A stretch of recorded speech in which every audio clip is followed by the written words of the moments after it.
Le 9 décembre 1945, le général George S. Patton, le général américain le plus célèbre de la Seconde Guerre mondiale, meurt dans un hôpital à Heidelberg, en Allemagne. L'histoire officielle affirme qu'il a été paralysé dans un accident de voiture 12 jours plus tôt et qu'il a succombé à ses blessures. Une fin tragique pour une carrière militaire légendaire. Mais les circonstances sont suspectes. L'accident s'est produit sur une route tranquille avec très peu de circulation. Le véhicule de Patton a été percuté par un camion de l'armée, apparu de nulle part. Patton a été la seule personne grièvement blessée, alors que les autres occupants de la voiture s'en sont sortis indemnes. Le chauffeur du camion n'a jamais été correctement identifié. Le rapport d'accident a disparu des archives de l'armée et Patton est mort quelques jours avant la date prévue de son retour en Amérique, où il comptait parler publiquement de ce qu'il avait découvert en Europe. Qu'avait donc découvert Patton? La vérité sur les accords de Roosevelt avec Staline, les accords secrets qui avaient remis l'Europe de l'Est entre les mains des Soviétiques. La décision délibérée de laisser l'armée rouge s'emparer de Berlin et de la majeure partie de l'Europe centrale, alors que les forces américaines auraient pu y arriver en premier, et plus explosif encore des preuves montrant que certains responsables américains avaient activement aidé les Soviétiques à gagner du territoire et du pouvoir. Patton était prêt à parler. Il avait rencontré des journalistes. Il écrivait un mémorandum. Il critiquait ouvertement la politique de l'administration Truman envers l'Union soviétique. Et puis, soudain, il était mort, réduit au silence définitivement. Accident ou assassinat, nous ne le saurons probablement jamais avec certitude.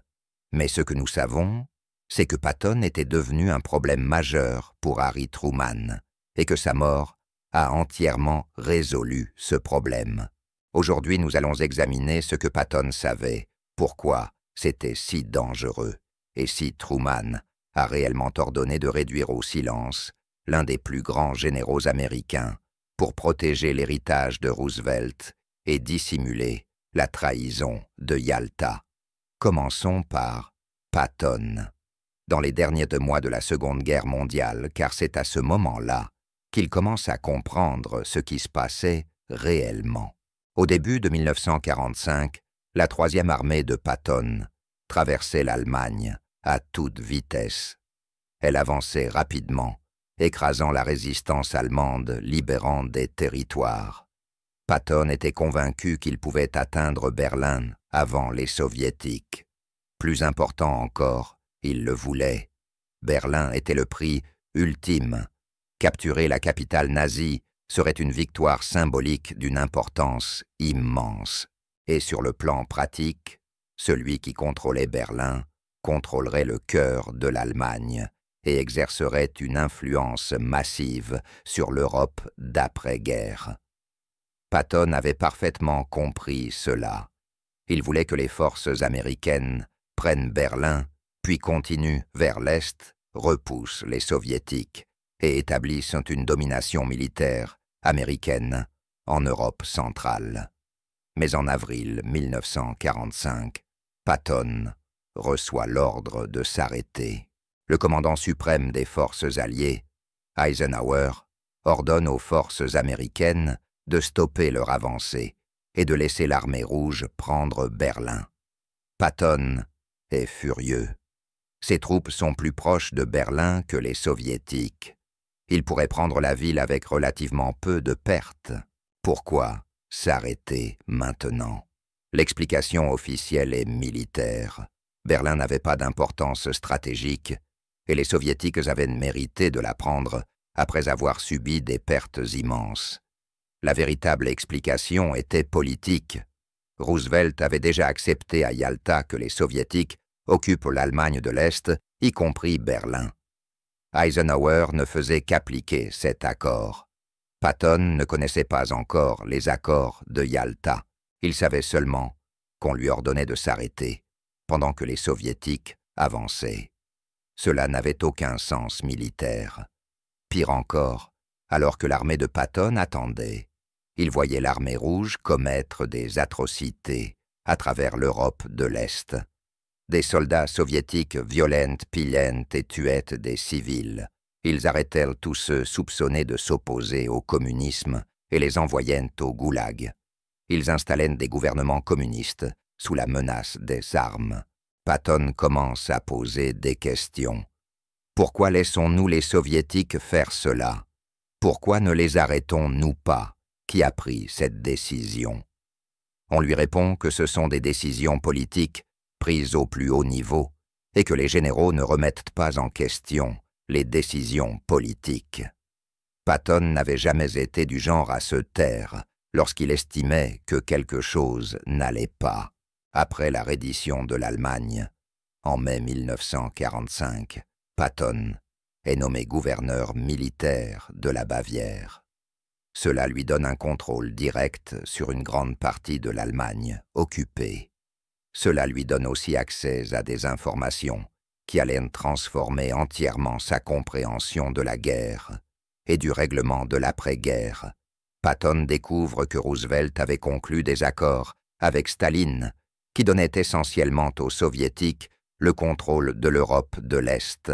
Il apprend l'existence des accords de Yalta, tenus secrets, pour la plupart des commandants militaires américains. Il apprend que les forces américaines avaient été volontairement retenues pour permettre l'avancée soviétique. Il apprend que des nations entières avaient été échangées à Staline comme des jetons de négociation. Patton est horrifié. Il avait passé des années à se battre pour la liberté et la démocratie. Il avait perdu des soldats sous son commandement. Il leur avait dit qu'il combattait pour libérer l'Europe de la tyrannie. Et maintenant il découvrait que son propre gouvernement avait conclu des accords secrets pour livrer la moitié de l'Europe à un autre tyran. Mais Patton découvre quelque chose d'encore plus inquiétant. En tant que gouverneur militaire, il avait accès à des renseignements sur les activités soviétiques dans les territoires occupés. Ce qu'il apprit le convainquit que l'Union soviétique se préparait à la guerre contre l'Occident. Les Soviétiques ne démobilisaient pas leurs forces, ils fortifiaient leurs positions, accumulaient des armes et déployaient des troupes pour des opérations offensives. Patton devint convaincu que la guerre avec l'Union soviétique était inévitable et que l'Amérique devait la mener immédiatement tant que l'armée était encore mobilisée et en position. Patton commença à dire cela publiquement lors de conférences de presse et d'entretiens avec des journalistes. Il affirmait que l'Amérique avait vaincu le mauvais ennemi et qu'elle aurait dû combattre l'Union soviétique aux côtés de l'Allemagne. Selon lui, les Allemands étaient vaincus et auraient été des alliés utiles contre l'expansion soviétique. Au lieu de cela, nous avions détruit l'Allemagne et renforcé les Soviétiques qui représentaient une menace bien plus grande pour la liberté. C'était une bombe politique. L'Amérique venait de passer 4 ans à combattre l'Allemagne. Les Américains détestaient les nazis. Des millions de personnes étaient mortes pour vaincre Hitler. Et voici le général le plus célèbre du pays déclarant « Nous avons combattu du mauvais côté ». La réaction fut immédiate et furieuse. Patton tenta de clarifier. Il ne défendait pas le nazisme. Il disait que l'Union soviétique représentait une menace à long terme bien plus grave que l'Allemagne et que la décision de Roosevelt de s'allier avec Staline, au lieu de chercher un moyen de retourner l'Allemagne contre les Soviétiques, avait été un désastre stratégique. Mais ses explications ne changèrent rien. Il avait dit « Nous avons combattu le mauvais ennemi » et les gens entendirent « sympathisants nazis ». Truman subissait une pression politique énorme pour renvoyer Patton. Les démocrates libéraux, qui vénéraient toujours Roosevelt, étaient indignés que Patton critique la stratégie de guerre de Roosevelt. La propagande soviétique utilisait les déclarations de Patton pour affirmer que l'Amérique se préparait à la guerre. Eisenhower, qui essayait de maintenir de bonnes relations avec les Soviétiques, supplia Patton de se taire. Patton refusa. Un autre problème surgit. Patton violait la politique officielle de dénazification. Les autorités d'occupation américaines étaient censées retirer tous les anciens nazis des postes d'autorité en Allemagne. Mais Patton trouvait cela idiot. La plupart des administrateurs compétents avaient été membres du parti nazi parce qu'il était impossible d'obtenir un poste gouvernemental sans y adhérer. Si l'on renvoyait tous ceux qui avaient été nazis, il ne resterait plus personne de suffisamment compétent pour gérer le pays. Patton conserva donc d'anciens nazis dans des postes administratifs. Il affirmait qu'ils étaient indispensables au fonctionnement pratique du gouvernement. Ses critiques dirent qu'il protégeait des criminels de guerre nazis. La controverse enfla. En septembre 1945, Eisenhower releva Patton de son commandement. Il fut réaffecté à la 15e armée, en réalité un commandement nominal, sans responsabilité réelle. Ce fut une rétrogradation humiliante pour le général de combat le plus performant de l'Amérique. Patton était amer et en colère. Il se sentait trahi par son propre gouvernement. Il avait gagné la guerre et était puni pour avoir dit la vérité, et il décida qu'il ne garderait plus le silence. Il allait rentrer en Amérique et raconter au peuple américain tout ce qu'il avait appris sur les accords de Roosevelt, sur les intentions soviétiques, sur la trahison de l'Europe de l'Est. Cela terrifiait l'administration Truman. Patton était un héros national. Il avait une crédibilité dont les politiciens ne disposaient pas. S'il rendait publiques ces accusations selon lesquelles Roosevelt avait abandonné l'Europe de l'Est, que Truman poursuivait ses politiques et que l'Amérique devait se préparer à la guerre contre les Soviétiques, cela pourrait détruire la présidence de Truman. N'oublions pas, nous sommes fin 1945. Truman est déjà en difficulté politique. Sa cote de popularité baisse. Les républicains l'attaquent sur plusieurs fronts. Ils tentent de gérer la transition entre guerre et paix, tout en faisant face aux grèves, à l'inflation et aux pénuries. La dernière chose dont il avait besoin était George Patton, parcourant l'Amérique prononçant des discours, expliquant comment Roosevelt avait trahi nos alliés et comment Truman poursuivait cette trahison. Les conseillers de Truman débattirent de ce qu'il fallait faire de Patton. Certains voulèrent le traduire en cour martiale pour insubordination et critique publique de la politique gouvernementale. D'autres craignaient que cela ne fasse de lui un martyr et ne lui donne une tribune encore plus grande. Certains suggérèrent de lui offrir un poste à Washington où il pourrait être contrôlé. Patton avait déjà fait savoir qu'il n'accepterait jamais une telle offre. La décision fut donc prise de ramener Patton discrètement aux États-Unis, de le retirer de l'armée et d'espérer qu'il disparaisse dans l'oubli. Patton devait rentrer en Amérique le 10 décembre 1945. Avant son départ, il prévoyait de faire une dernière tournée d'inspection de son ancienne zone de commandement. C'est alors que l'accident se produisit.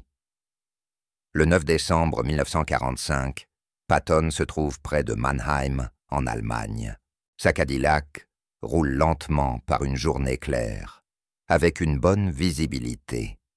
Soudain, un camion de l'armée surgit d'une route latérale et percute le véhicule de Patton. La collision n'est pas particulièrement violente. Les autres passagers sont secoués mais indemnes. Mais Patton, assis à l'arrière, est projeté en avant et se cogne la tête. Son cou est brisé. Il est paralysé des épaules aux pieds. Les circonstances sont immédiatement suspectes. Le chauffeur du camion déclara qu'il n'avait pas vu la voiture de Patton, alors même qu'il s'agissait d'une grande Cadillac portant des marquages militaires. Le camion circulait selon un angle étrange qui maximisait les chances de percuter précisément l'endroit où se trouvait Patton. Des témoins dirent plus tard que le camion semblait avoir accéléré avant la collision au lieu d'essayer de l'éviter. Plus accablant encore, le chauffeur fut autorisé à quitter les lieux et ne fit jamais l'objet d'une enquête sérieuse. Son identité demeure floue à ce jour. Patton fut transporté dans un hôpital militaire à Heidelberg. Au départ, les médecins pensaient qu'il pourrait se rétablir, mais 12 jours plus tard, le 21 décembre, il mourut. La cause officielle fut un œdème pulmonaire et une insuffisance cardiaque congestive, des complications liées à sa paralysie. Son corps fut enterré au Luxembourg et non rapatrié aux États-Unis comme prévu initialement. L'enquête sur l'accident fut bâclée. Des preuves essentielles disparurent. Les photographies de la scène se volatilisèrent des archives de l'armée. Le rapport d'accident fut classifié, puis ultérieurement perdu. Les témoins ne furent jamais interrogés correctement. Le chauffeur du camion ne fut jamais identifié ni poursuivi. Pour un accident impliquant le général le plus célèbre d'Amérique, l'enquête fut d'une insuffisance remarquable. Était-ce un meurtre? Nous ne pouvons pas le prouver, mais les circonstances suspectes ont alimenté les spéculations pendant des décennies. Le timing était incroyablement commode pour l'administration Truman. Patton était sur le point de rentrer chez lui et de commencer à parler. Et soudain, il est mort, réduit au silence de façon permanente, incapable de révéler ce qu'il savait des accords de Roosevelt.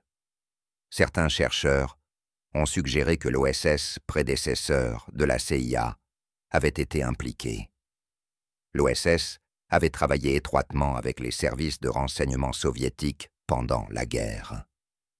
Certains officiers de l'OSS étaient sympathiques au communisme ou pensaient que la coopération avec les soviétiques était essentielle. Ils auraient vu en Patton une menace pour cette coopération, et l'OSS avait la capacité de mettre en scène un accident ayant l'apparence du hasard.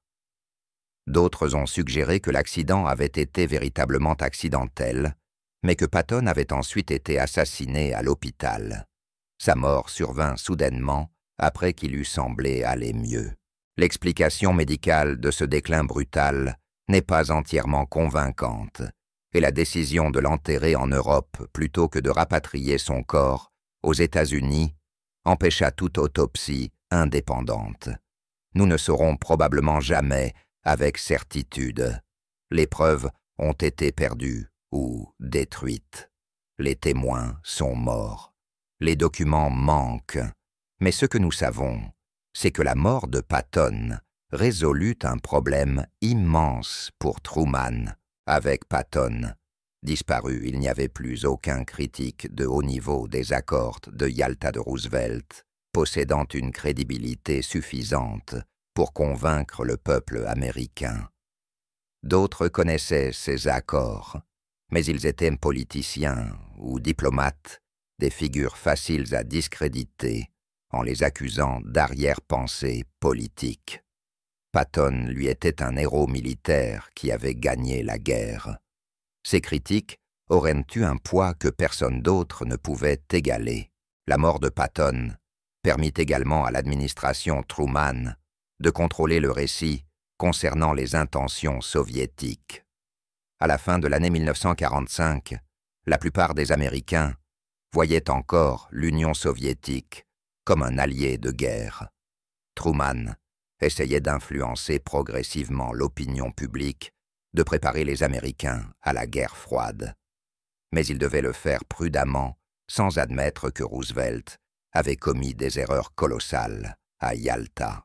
Si Patton était rentré aux États-Unis et avait commencé à prononcer des discours sur les atrocités soviétiques, sur les préparatifs de guerre de l'URSS et sur la naïveté de Roosevelt, en faisant confiance à Staline, cela aurait forcé un basculement de l'opinion beaucoup plus rapide et chaotique. Truman aurait eu bien plus de mal à gérer la situation et l'héritage de Roosevelt encore sacré, pour de nombreux démocrates, aurait été gravement endommagé. Ainsi, la mort de Patton, accidentelle ou non, était politiquement commode, excessivement commode, et Truman n'exigea jamais d'enquête approfondie. Il accepta la version officielle de l'accident, assista au deuil protocolaire, puis passa à autre chose. Le général qui en savait trop avait disparu, et les secrets qu'il détenait moururent avec lui. Qu'avait exactement découvert Patton qui fut si dangereux? Sur la base de ses déclarations avant sa mort et de documents déclassifiés depuis, nous pouvons reconstituer ce qu'il avait compris. Premièrement, Patton savait qu'Eisenhower avait délibérément ralenti l'avancée américaine pour permettre aux Soviétiques d'atteindre Berlin en premier. Ce n'était pas une décision militaire fondée sur les pertes ou la stratégie. C'était une décision politique appliquant les accords de Yalta de Roosevelt. Des soldats américains étaient morts dans des batailles inutiles parce que leur avancée avait été intentionnellement retardée pour des raisons politiques. Deuxièmement, Patton savait que des régions entières d'Europe avaient été désignées comme zones d'occupation soviétique avant même la fin de la guerre. Le partage de l'Allemagne et de l'Autriche en zone d'occupation avait été décidé à Yalta.